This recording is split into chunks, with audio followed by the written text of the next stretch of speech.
Hey YouTube, how you guys doing today? Here we go again with another reaction. This is why you wouldn't survive a Jurassic Park says World Dinosaur Outbreak, featuring Roanoke. I don't know how to pronounce that. If somebody can help me with that, that'd be awesome. All right, let's get into this. And if like I said, the person himself, I apologize about the mispronunciation. Let's get into this.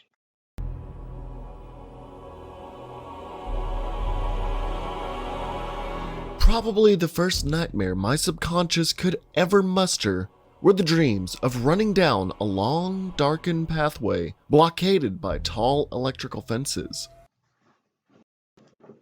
with no end to the darkness behind me and in front.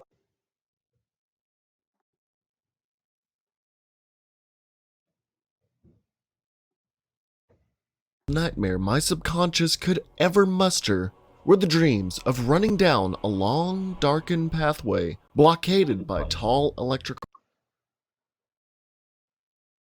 fences, with no end to the darkness behind me and in front of me. From the rear of me would always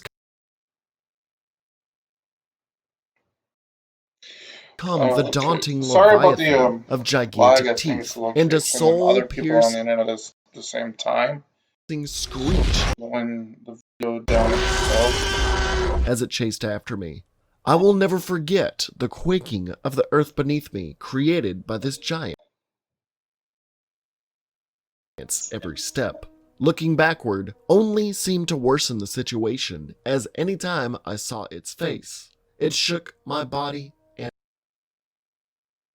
and soul, and caused the surrounding air to chill and for time to practically slow to a crawl. Each time before I awoke, the last sight I would ever see are these small, hungry eyes adorning the top of this powerful gaping jaw as it slowly but surely opened wide and ate me whole.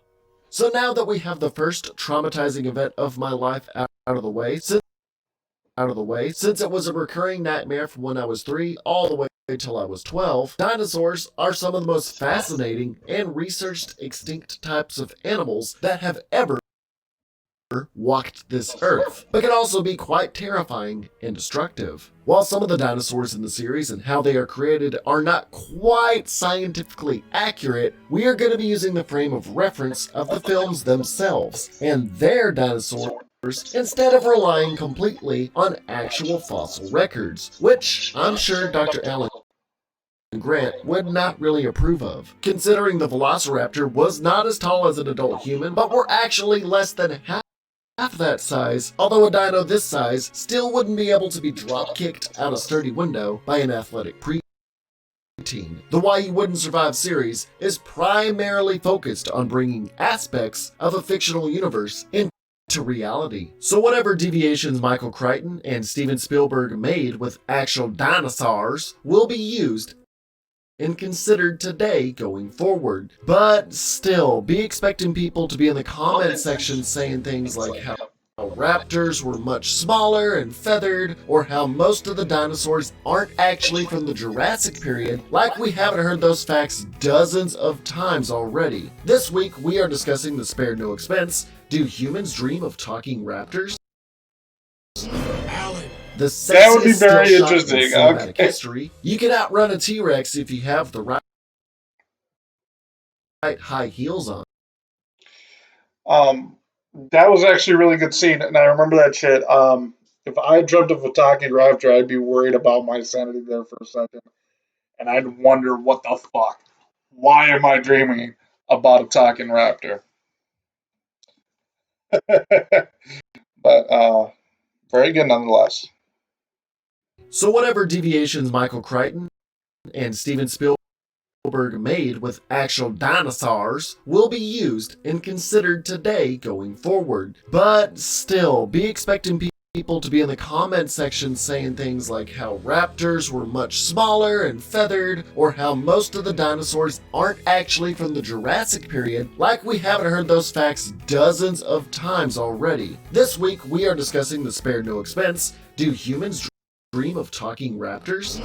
Alan. The sexiest still shot in cinematic history. You can outrun a T-Rex if you have the right high heels on. Wink, you're on camera. Dinosaurs will never eat children because that would make them bad guys. We can't possibly make characters as interesting as Dr. Ian Malcolm, Ellie Sattler, and Alan Grant, so just throw in Chris Pratt from the Avengers series, the hot daughter of Ron Howard, and the kid from Detective Pikachu. You can't have a giant lizard stomping around a city like a big playground without Asian people running away scared. T-Rexes are bad guys till they stealthily save you from the movie's main villain, Dinosaur.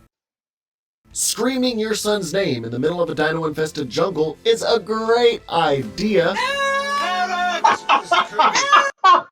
Yes. The first movie was about not playing God. The second was about how animals should be free to live on their own, PETA style. The third movie was about more action. The fourth movie was about what if the park actually worked, but there was a video game boss dinosaur at the end. And the fifth, cloning and more military power! I was so preoccupied with thinking I could make this video, I didn't stop to think if I should make this video. RAR means I love you and Dinosaur. Franchise itself. This week we are telling you why you wouldn't survive a Jurassic Park/World dinosaur outbreak. Welcome to Jurassic Park. Alright. Well, it looks like we're gonna have to deal with an ad. What is this ad for? Oh, it's EVE Online I do have is the a game, I just vast haven't given him a universe. chance. It's a big game. And my Alive with the is unrelenting hard drive, activity and combined history of its players. Unfortunately, I forget that. Let's get into this. So going ahead, there will be spoilers as we discuss some of the Jurassic canon from the films and a little bit of the Telltale game, and not directly from Crichton's novels because I can't get footage from a book. The entire premise of these dinosaurs roaming their limited portions of Earth again all stem from the ridiculously rich and not so philanthropist John Hammond, who wanted something more than the usual zoo-like experience. In 1985, a budding company was built around discovering fossils of extinct creatures, as well as amber, tree sap that dehydrates anything within its mass and preserves most of its DNA indefinitely, although with some degradation. The blood drawn from insects trapped in this amber could very well contain the DNA of any number of prehistoric creatures, including dinosaurs, that Hammond and his scientists would use to clone living, breathing dinosaurs. In 1985, investors would help in creating the International Genetic Technologies Inc., or InGen for short. And then the following year, their first successful dinosaur clone was created. Over the course of 7 years, InGen would create more dinosaurs on Site B of Isla Sorna. In 1988, Hammond scrapped the idea of a giant amphitheater in San Diego to house these creatures to move all operations to the Isle of Nublar, 120 miles off the coast of Costa Rica. In 1993, this amusement park full of prehistoric wonder named Jurassic Park would be close to opening up to the public, with just about every dinosaur they had wanted cloned, created, and adapted the best they could to a series of controlled and isolated environments. Despite being living creatures, there were a number of genetic modifications made to prevent a breakout and damaging the world's ecosystem. Jurassic Park staff and scientists attempted to make these dinosaurs completely reliant on their enclosures and facilities. Every dinosaur born in Jurassic Park was intentionally created as female to keep them from reproducing without supervision. On top of population control, scientists incorporated what was known as the lysine contingency in order to make sure the creations could not survive on a diet that was not provided by InGen. And how does life find a way? Turns out fairly simply. Before getting to the most glaring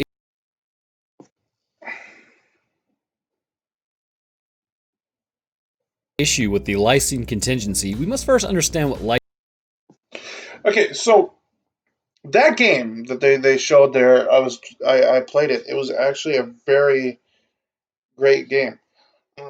I personally enjoyed it. I played it. It was very heart racing.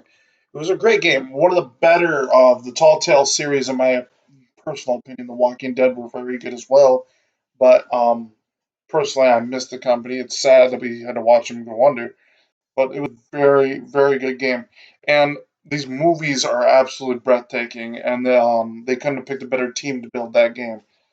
Um, Get back to the lysine discussion. is, what it does, what happens when an animal runs low, and why these scientists should immediately have their PhDs and medical licenses yeeted out a window for one of the worst ideas I've ever seen. So lysines are essentially a strain of amino acid. As we all know, amino acids are the building blocks of proteins. So no amino acids, no protein synthesis, the body begins to degrade as hormones fail, repairs are neglected, and then the shutdown of organs begins to take hold. With things like hormones failing specifically, the body would become much weaker over time, and as a result, this would make finding food even harder. With cells not communicating properly, this can lead to internal circulatory system issues, as well as potential heart failure. But as the body fails with levels decreasing, as mentioned, this can lead to a coma for the animal. Without administering lysine at this point, and likely also the addition of a breathing aid, the animal is really just going to flatline out after suffocation. But the thing about lysine also is that, I guess it is a pretty clever thing for the scientists to do, as it's an essential amino acid. Essential means that you cannot produce it within your meat suit in any capacity, and you must obtain it from outside sources. In the case of every living thing on this planet, where do we get lysine from? Usually plants. As we all know, there is a food web out there, plants being at the bottom, which are basically eaten by everything. Then that thing that ate the plants will then be eaten by another animal, who's then eaten by another, and then another, until finally you reach the apex predator. The issue is, however, with the idea that these scientists had, is how do you stop naturally occurring structures from forming within the park? Well, fact is, you really can't. More so if you allow creatures to be around one another to any degree, or herbivores being around plants. So here's the problem laid out. You have herbivores eating plants,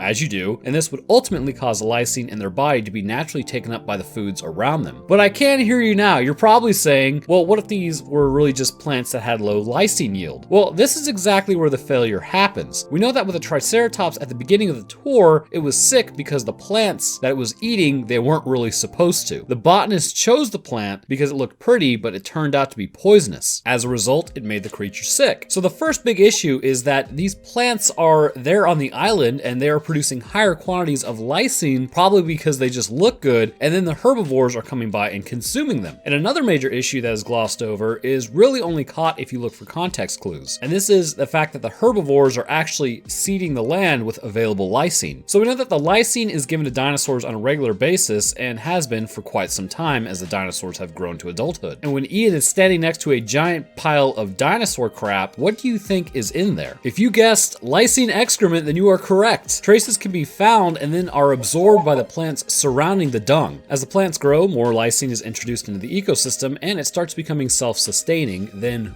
boom, the animals escape. Well, the scientists are all thinking, well, without the lysine supplements, they'll die. But where did they assume the extra lysine was going? As the herbivores continue to eat the same plants that are seeded with lysine from previous years, and then the carnivores eat the herbivores with the lysine in their bodies, a self-sustaining ecosystem is born. Why a group of scientists wouldn't understand the issue of the seeding lysine into an environment, and also not understanding the basic creation of lysine, considering no animal produces this amino acid in any capacity, is really just beyond me. Really, they should have just installed like a chip that breaks open a pure sodium tablet at the base of the brainstem if they really wanted to control the dinosaurs in case they ever escaped.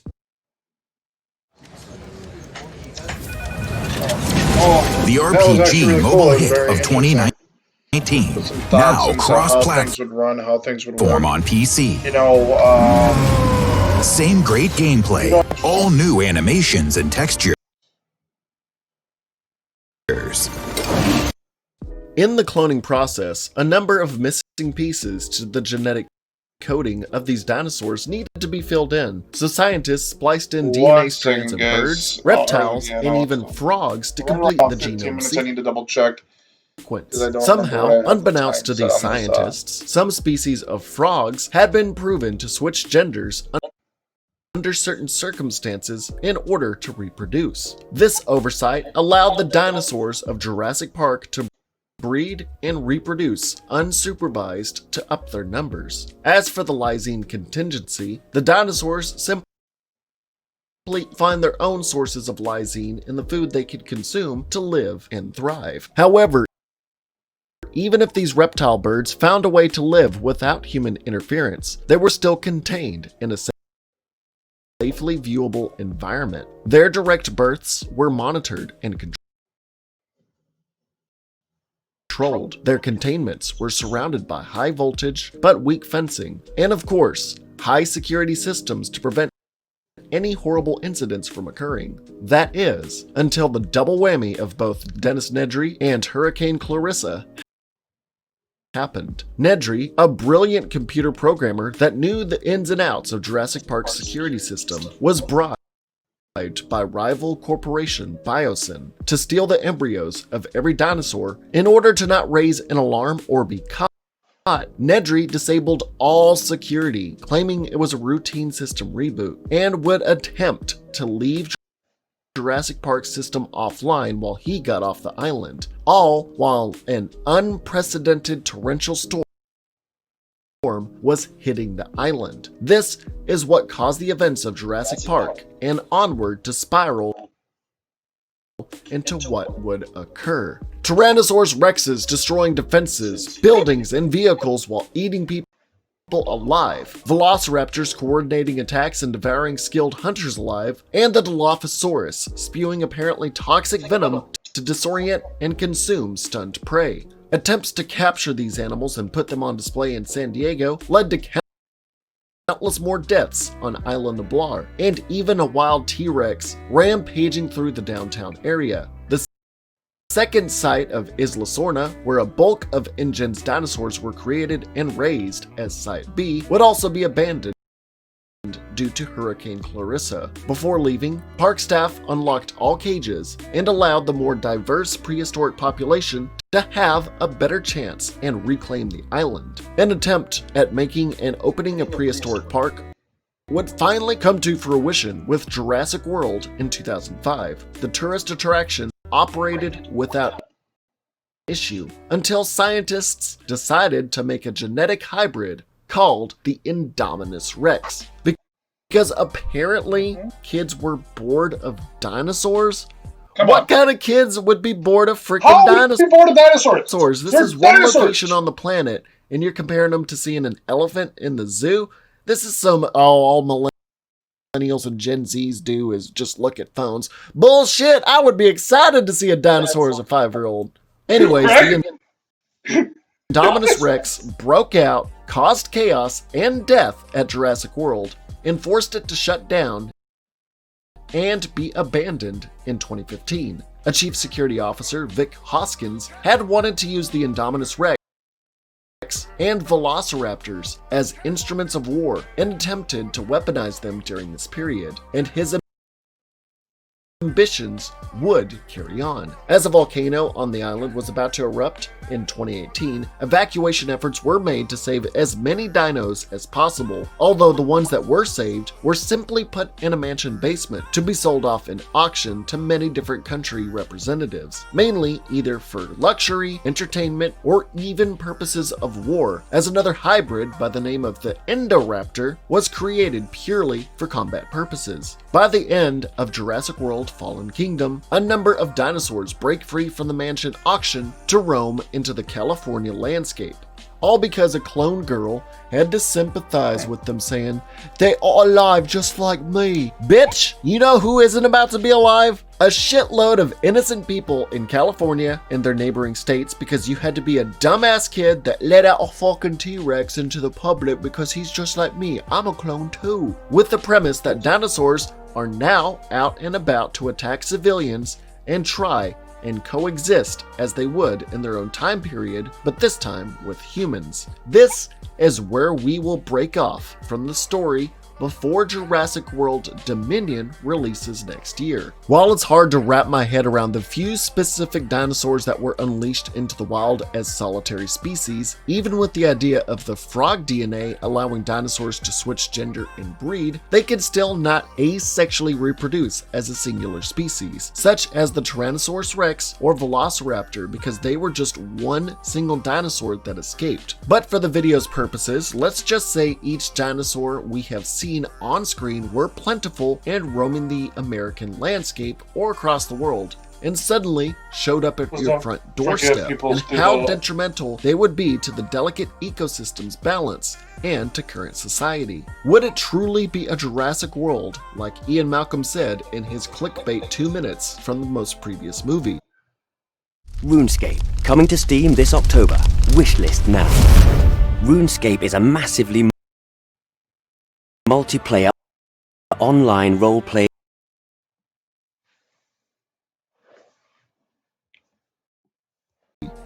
Now, we're not going to be going over every single dinosaur in existence, just mainly species that either had mid-roles or prominent roles in the series.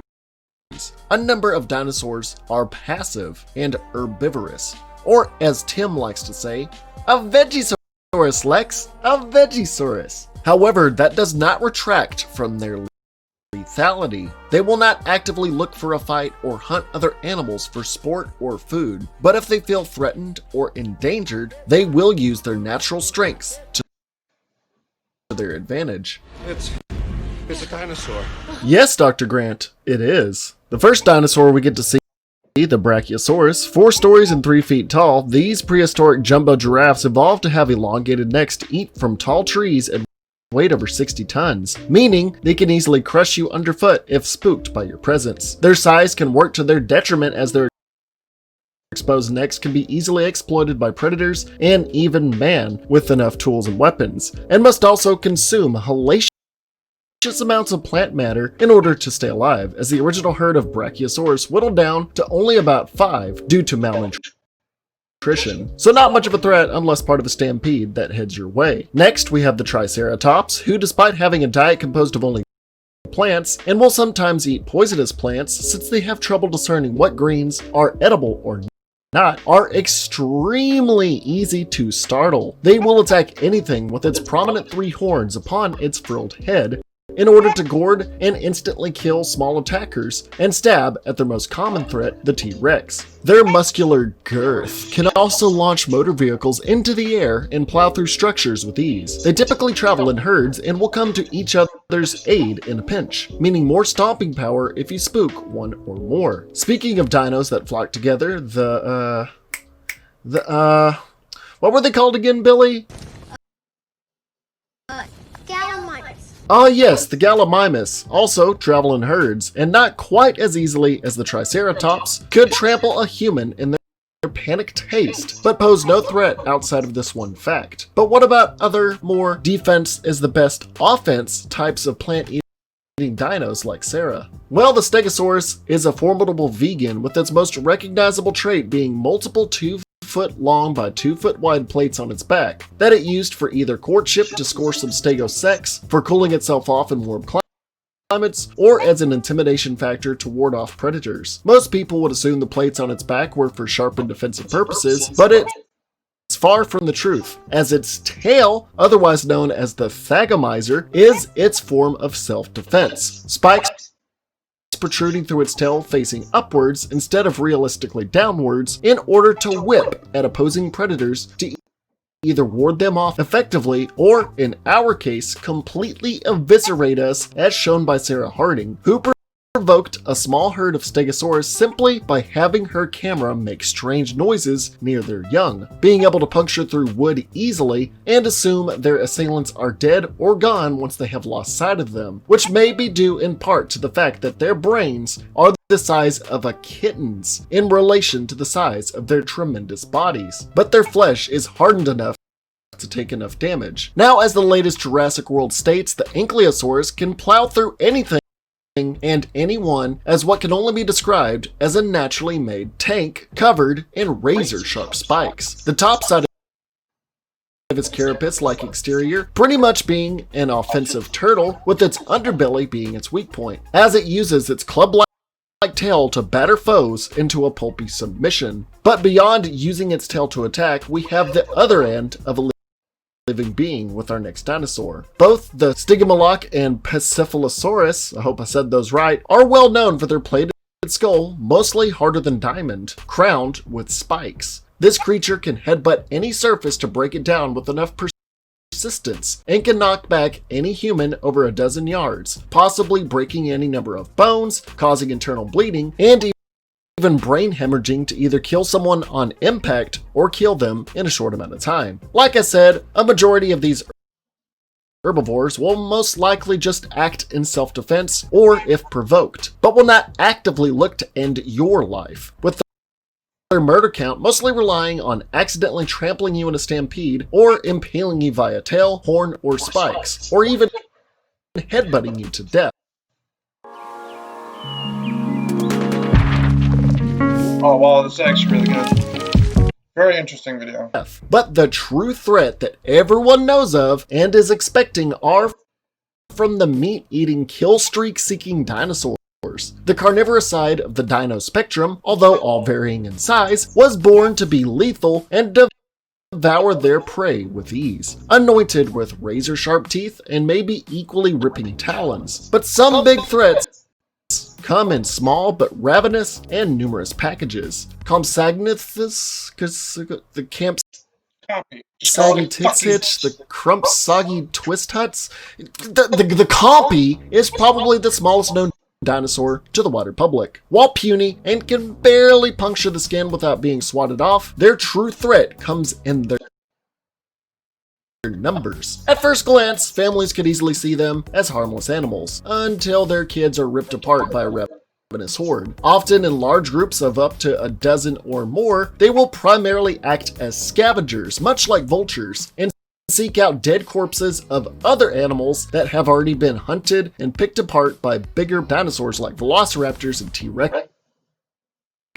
They can, however, tend to overwhelm people if they are on their own, being able to swarm their body and pick apart their flesh piece by piece. And with so many bipedal lizards clinging to your body with their razor-sharp talons at once, without someone else around, will be extremely difficult to try and pry them off. They can whittle you down and exhaust you enough to where you can be easy, literal pickings as you cry out for help, only to be answered with the ravenous sounds of chirping and your flesh being shredded apart until you eventually bleed out. Now this next dinosaur is probably spawned from the fanbase of Overwatch, or League of Legends, or K-pop stans, or any anime. You know what? All of humanity is toxic. Giant Meteor 2020. The Dilophosaurus, infamous in its killing of Dennis Nedry as merely an infant, can grow to be 10 meters tall and much more of a threat than we have seen.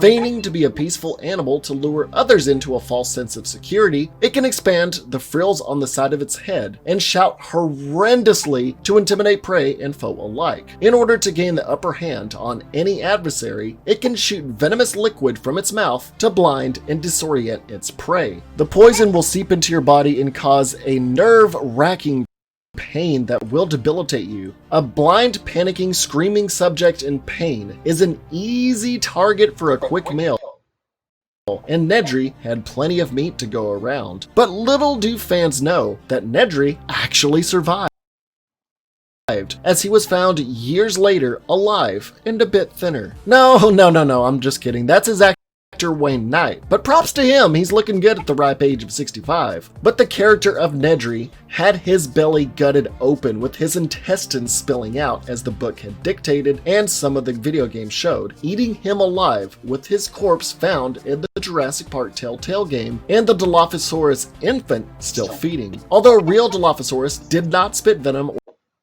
or have these frills, it's safe to say an adult version of what we witnessed would be many more times as lethal, spitting a lot more venom, having sharper teeth and claws, and being faster and a lot less friendlier at first glance. Hey Roanoke, what is your favorite dinosaur? The Velociraptor may not have been as large, as fast, or as strong as the other dinosaurs around it, but it didn't affect the creatures too much. We know that they were actually highly social creatures, at least some of the time when interacting with one another, which would lead to pack hunting. Your typical raptor was roughly about human size, had the ability to grasp with hands much like humans did, had hyperextendable sickle claws on each foot, and a stiff tail that would act as a dynamic counterbalance when changing directions at full speed during the hunt. Essentially, these creatures were absolute beasts. Now, the movie canon raptor is one who hunts in huge packs. Every raptor is dominated by an alpha, or specifically in Jurassic Park, it was a matriarch. In reality, the idea of them hunting in packs is sort of debated. Upwards of 3 separate Deinonychus have been found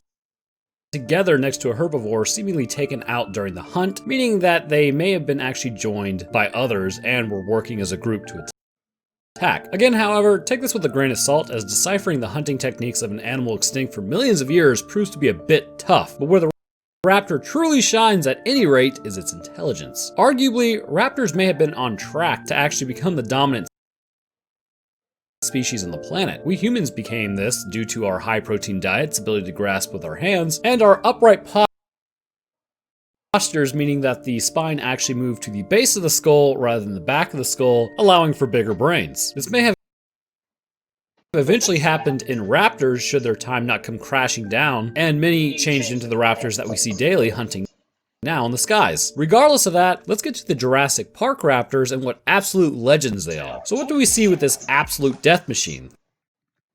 Standard raptor in Jurassic Park stands roughly 5'6" to 6 feet tall, or 1.68 to 1.83 meters tall. They're roughly 16 feet long, or about 5 meters. They're covered with a thick, scaly, armored skin that allows them to resist any hand-to-hand tool humans might be fighting back with, and in fact, humans aren't really even a threat unless heavily armed. The skin is really just for the protection from other dinosaurs. On both hands and feet are several claws that are inches in length, able to pierce the supple human body and the skin of other dinosaurs, which makes them an absolutely lethal encounter. Another thing to add about the claws is the power that sits behind them. The legs of a raptor are exceedingly muscular, and as a result, they're able to run between 40 to 60 miles per hour when going full out. These same legs allow them to jump several feet straight off the ground with little to no effort, making prey up in the trees, i.e. humans, accessible should they not get high enough. But where the raptor really excels is all in its head. First, the raptor is clearly a carnivore, and as a result, the teeth are able to rend and tear flesh, making a bite from a raptor almost always lethal, as this leads to a bleed out quite quickly. But arguably worse than that is its brain. The raptors in Jurassic Park, as well as in the past of real life, were exceedingly smart. They seem to possess a primitive level of vocalization that enabled them to direct attacks and move around the sides of Mr. Aussie Hunter Man as he was actually hunting the pack. But really, the pack was hunting him. The one raptor calling out was essentially telling the others to move around the side. Because of this ability to understand one another, they can also call for help should a human get the upper hand, and on top of this, they can set traps too. You may be thinking, primitive vocalization doesn't really sound like enough to outsmart humans, but don't forget, humans once hunted with primitive vocalizations back in the day, and we are still on the planet as a result. This borderline human trait has caused them to be scrutinized heavily as an investment for acts of war as well. With the potential to work with human soldiers, these raptors would likely replace war dogs. However, due to their volatile nature and pure hunting instinct, let's just say they view their human captors more as a snack than as a companion. Unless you are Chris Pratt and trained them from birth,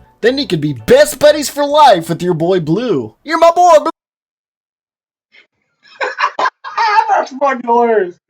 That is funny. Good morning. Morning. That's me, Millie.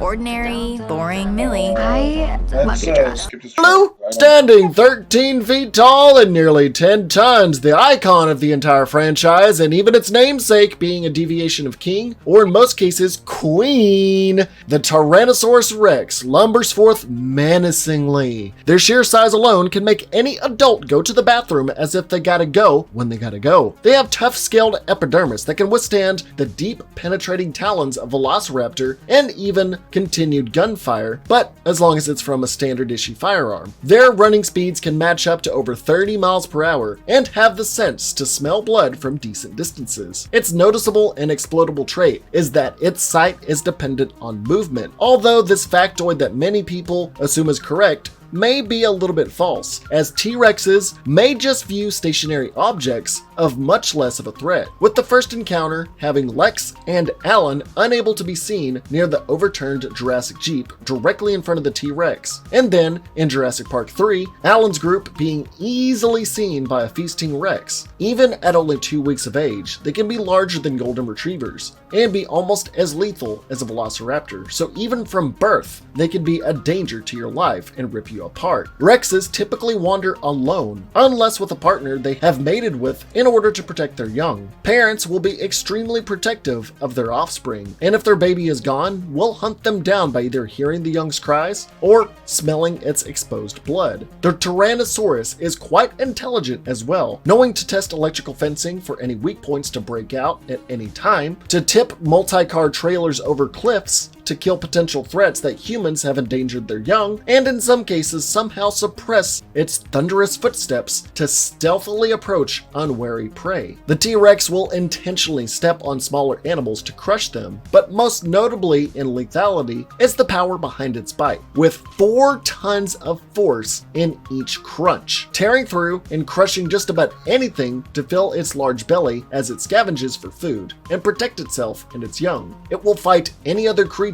until either it or its foe is vanquished or out of sight. Similar to the T-Rex in appearance, the Carnotaurus is a bit smaller but with a jaw that can open wider than any other meat eater, with bull-like horns on its head to combat others with a bit more oomph. The Allosaurus is another tall standing carnivore who did hunt in packs but did not protect each other to the same degree. They are relentlessly ferocious until pushed back enough or outnumbered. Their 14-foot stature makes them built enough to withstand damage and rip people apart, and even knock RVs over and rip their walls open easily, as well as shown in the short film Battle at Big Rock. Baryonyxes are also very similar in nature, being similar to the Allosaur, but larger and with cone-shaped teeth for ripping apart fish and dinosaurs alike, meaning it preferred to stay near waterways to wine and dine on aquatic creatures. They are seen to maneuver their way through large pipeways and maybe make their way through large sewer systems and possibly devour survivors who attempt to use sewers to escape the threat these beasts pose. But if we're talking variations of the T-Rex in any size, one dinosaur that one-ups the T-Rex naturally is the Spinosaurus, the largest known land-faring predator of all time, with its trademark sail-like spine, a larger snout, and possibly more biting power than the T-Rex, strong enough to rip the nose and body off a plane, and enough sheer force and power in its body to cut through a giant, thick, barbed-wired metal fence. In combat, it even outfought the Tyrannosaurus Rex, even though it divided the Jurassic community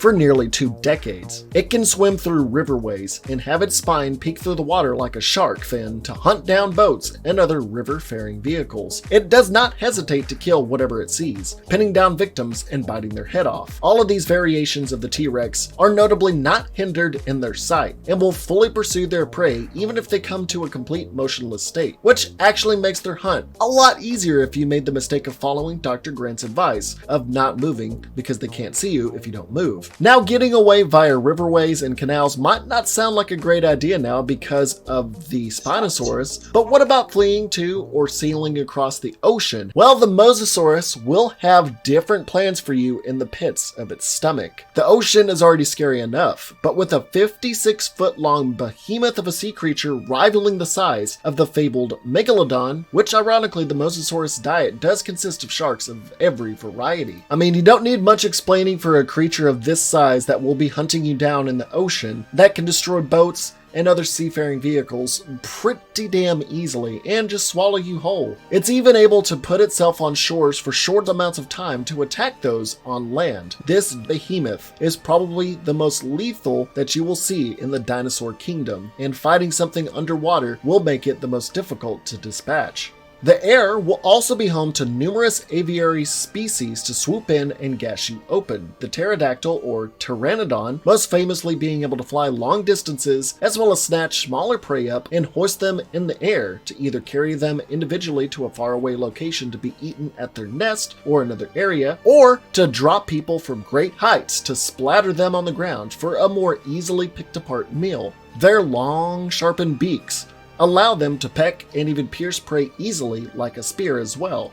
penetrating hard exteriors rather easily. These pteranodon can vary in size with nearly 24 variations, as they are technically not considered dinosaurs in the scientific spectrum, and not quite as well known and looking like the mutant Scrappy-Doo from that live-action Scooby-Doo movie. The Dimorphodon is a smaller, bigger-headed version of the Pteranodon, hunting and killing their prey similarly to them, although they won't be able to grab and hoist people to the degree they do, but their bites will be more similar to the Velociraptor to rip flesh from bone while trying to carry you away. And then we have the two hybrid dinosaurs that were literally spliced together to be the scariest, toughest, and worst abominations known to mankind. The first of which, the Indominus Rex, has a litany of innate abilities adopted from having sight based on thermal radiation like snakes, camouflage into the environment like a cuttlefish, change their thermal readings like a tree frog to avoid infrared detection, the ability to grab smaller prey with ease and either bite into them or chuck them like a rag doll, and have such a keen intellect that she can set up traps for humans to ambush them, much like their Velociraptor predecessors. However, unlike most of the natural predators of the resurrected dinos, the Indominus hunts not to feed its belly or consume, but hunts for the sport and pleasure of it, meaning the kill count that this beast of prey can create will be exponentially higher than any other dinosaur before it. It hunts to kill, not to eat.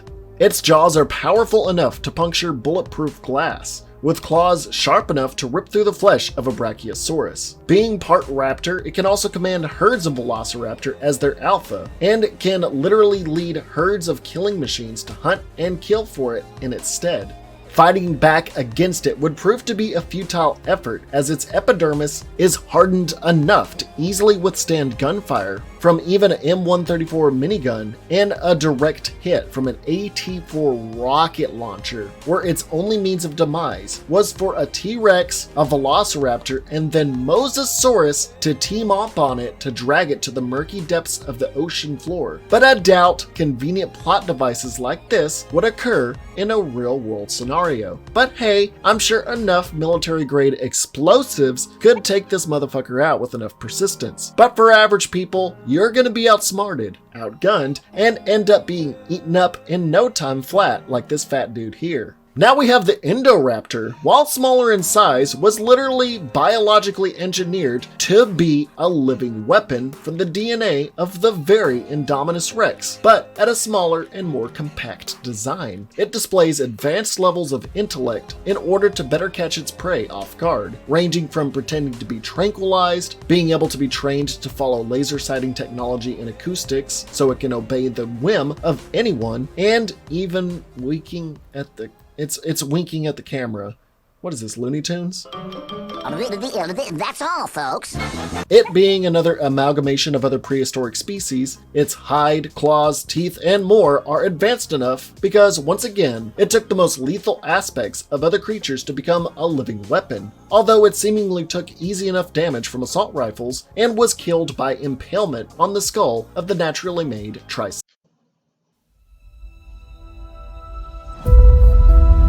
EVE Online is a vast universe.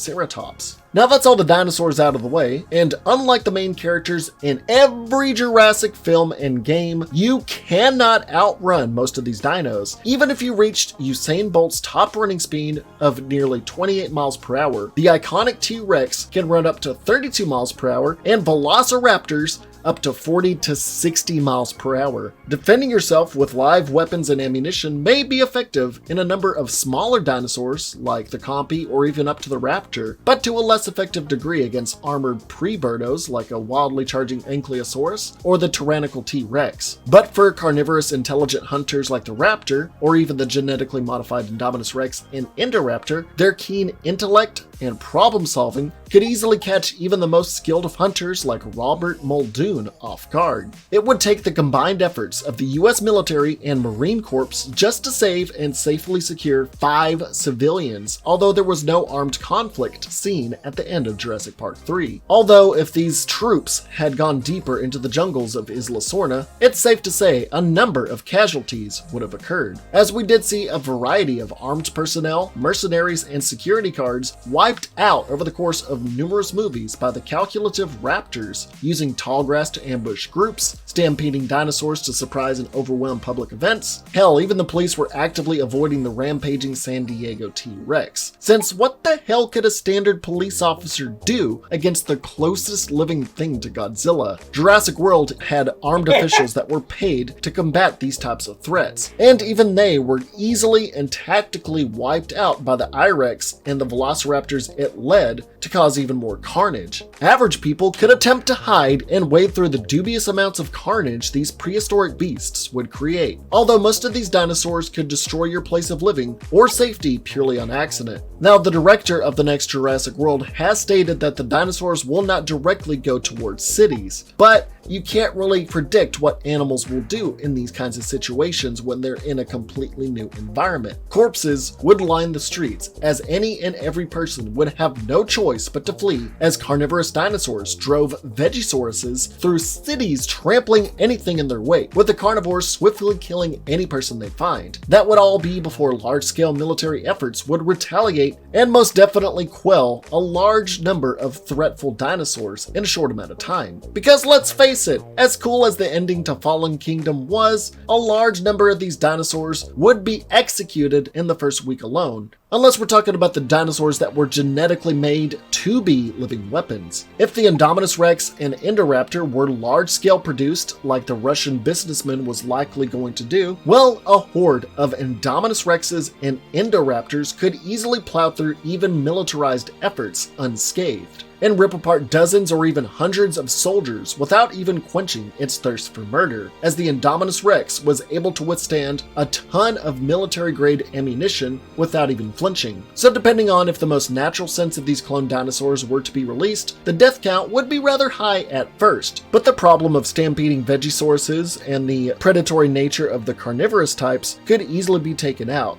either by capturing them by tranquilizing them for research purposes, or just outright killing them to save more lives. But it would be a whole different ballpark if the militarized genetic dinosaurs like the Indominus Rex or the Indoraptor had more than one of their own that they did not eat, and if they could reproduce on their own since their genetics would allow that, could see to an unstoppable dominant race on planet Earth that could only be truly destroyed by either nuclear hellfire or the highest grade military weaponry possible. But that's if their numbers actually got out of control. I mean, they're still just animals, and animals can easily be put down if we are threatened enough. I mean, hell, we were scared of sharks just because of one movie by the name of Jaws, and we pretty much destroyed a lot of their population, and they weren't even being a threat. To be honest, a lot of dinosaurs probably aren't going to be actively hunting us, but this is just a why you wouldn't survive scenario, and why you wouldn't survive an encounter with them most likely. That about makes this video extinct. Did you really think you could survive if dinosaurs spread across the land or started to take over? Nah. Probably not, and you'll probably comment something below like, I didn't need a video to explain this. But hey, I just wanted an excuse to talk about dinosaurs and Jurassic Park. I'm gonna be honest, I played enough Ark. Did you enjoy today's video? Was it too much of a mess? Did I just not make sense as I went through all of this? Did I talk too much about the lore? Do you want more Why You Wouldn't Survive videos based on movie series? What should I cover next? Let me know in the comments, and don't forget to like and subscribe while you're at it. That's all I really ask for. And if you want to spare no expense, you can donate in a number of ways to be featured on this Jurassic Memorial here to support the channel, like longtime special donators like these fine folks here, Patreon patrons who can see my videos days before they release publicly, YouTube channel members who get exclusive badges and emotes during my weekly live streams, or simply donating during said live streams in any amount. And if you want to get some merch, I have some t-shirts and other stickers and posters you can get. Stay healthy and never... Anyways, personally, I know humans, we've always been the top of the food chain. We've always been there. Even when we first hit the planet. And there was nothing on this planet that could stop us because of our brains. Hell, we put animals to extinct that would have like saber-tooth. Think about this: the saber-toothed tiger was one of the most deadliest creatures to be around while the humans were around. We were the ones to wipe them out. We put them to extinction. You're talking about the only species to ever exist to obliterate another species. Humans are very, very intelligent. So ultimately, I think in the long run, humans will always prevail. But that's just my personal opinion. Survival of a situation, I've got enough survival experience to tell you that it wouldn't be as hard as people make it out to be. If you know what you're doing, of course. Uh, Anyways, back to guys. I hope you guys enjoyed this, and I hope this video went through. But to find out, we're still recording. Good, good, good, good. But anyways, like I said, guys, I hope you guys enjoyed this video. We'll get some more content out to you guys as soon as possible. I will be doing reaction videos on a daily now, so you guys will be getting content on a regular basis. Don't forget to push the like and subscribe. Don't forget to put that gray bell. And I do apologize. I did not do a coffee talk this morning. I wasn't exactly in the mood. I had just woken up and I had some stuff to do. I got all my laundry done. I'm been busy. I got some stuff. I finished up some dinos on Arc. I had an interview today. So I've been, running around doing a bunch of stuff today. So I've been I'm pretty busy. So guys, again, I hope you guys enjoyed the video. Don't forget to push the like and subscribe.